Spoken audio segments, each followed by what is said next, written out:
basketball update guys. So pag-usapan natin itong SEA Games na gaganapin sa December. So saan kaya itong lugar ang susunod na host ng SEA Games?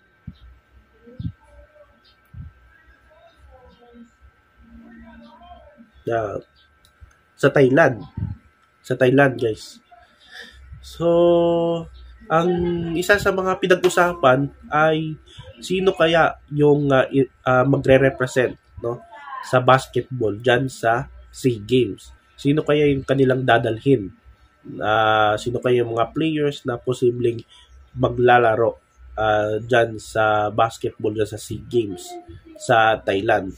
Thailand ba yun? Thailand.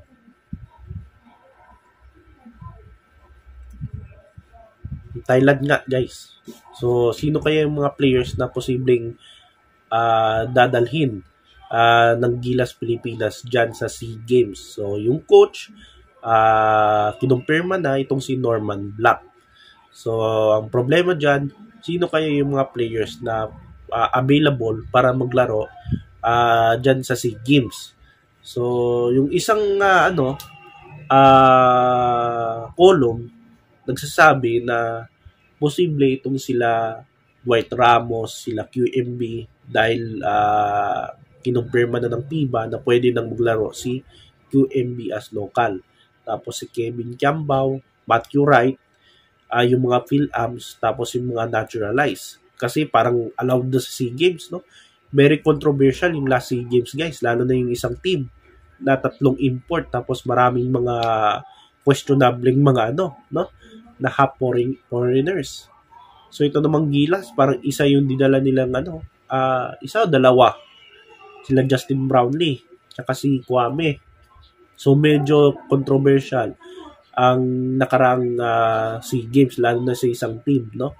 Na medyo maraming mga naturalized at questionable mga So itong Gilas Pilipinas ay naghahanap sila kung sino yung available. So, yung unang column, nagsasabi itong sila Dwight Ramos, mga Phil-Ams, at saka mga naturalized players. Tapos, isa pang column ng Spin.ph, shout out dito sa Spin.ph, ay posible itong MPBL, yung kanilang ibabandera na posibleng dalhin at magre-represent sa Pilipinas sa SEA Games. So, itong MPBL, Maharlika Pilipinas Basketball League, ang founder dyan ay si People's Champ Manny Pacquiao. So, hindi pa natin sure kung MPBL ang ibabandera nila at dadalhin nila sa SEA Games. So, ongoing pa yung MPBL, regular season, at mukhang magtatapos yung MPBL by November ata. No? So, isa sa mga posibleng dahil kung halimbawa parang hindi available yung PBA dahil in December ongoing na yung PBA eliminations, no? Tapos yung UAP tsaka yung NCAA ay magsisimula sa October. Alam ko October. UAP tsaka NCAA basketball. Tapos may mga players din from other leagues, yung mga players ng Gilas na naglalaro sa ibang liga sa ibang bansa ay ongoing na yung kanilang season. So medyo mahirap maghanap ng mga available, yung mga players kung sino yung available na pwede maglaro para sa SEA Games. So yung posible na pwede maging available itong mga MPBL players. So hindi naman ito sa tingin ko hindi naman ito pipitsugin na players ang MPBL kasi karamihan sa mga MPBL players nanggaling na sa PBA. So siguro hindi sila nabigyan ng opportunity sa PBA. So dito naman sila naglalaro sa MPBL. So itong mga MPBL players na posible na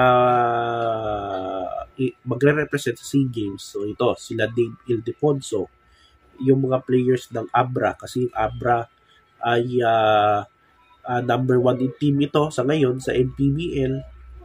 Magandang record nila at posible sa mga top contenders ng season ng MPBL. So si Dave Ildefonso, naglaro na rin ito sa national team. Yung Batang Gilas, ganun din itong si Gio Chu na big man. Tapos Jason Brickman na naglalaro ngayon sa Abra at ilang beses na rin naglaro ito sa overseas. Maraming beses na. At hindi pa natin alam kung magpapadrop itong si Brickman kasi actually pwede naman magpa-drop yung mga nasa 30s, no? So, pero tayo sigurado kung ano.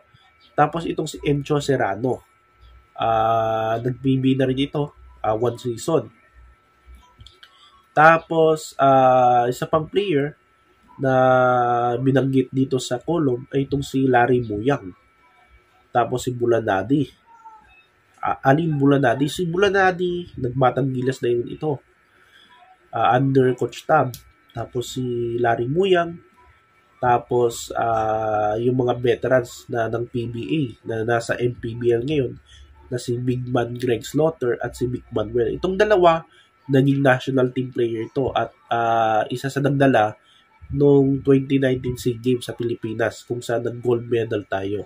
So, yan yung mga players na posibleng, itong mga MPBL players na posibleng pwede maglaro sa Gilas Pilipinas sa SEA Games. Tapos, kung MPBL players ang dadali ng SEA Games, ng Gilas Pilipinas para sa SEA Games. So, 1, 2, 3, 4, 5, 6, 7, 8, 9. Mayroon ng 9 players from MPBL. So, tatlo na lang yung kulang.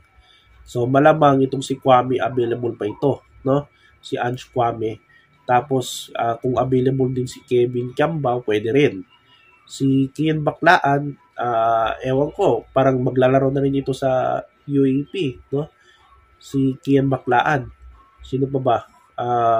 Kevin Kiambao, pwede. Ange Kwame, pwede. Si Keeper Ravena, pwede. Kung available siya. Ang alam ko si Keeper Ravena, retired na ito. Kasi ilang beses na ito naglaro sa SEA Games. Simula pa 2011 to 20 yung last SEA Games, no? 2023. Ang alam ko, 2023. So, mukhang malay mo, no? Yung kapatid niyang si 30, ewan ko kung available pa rin.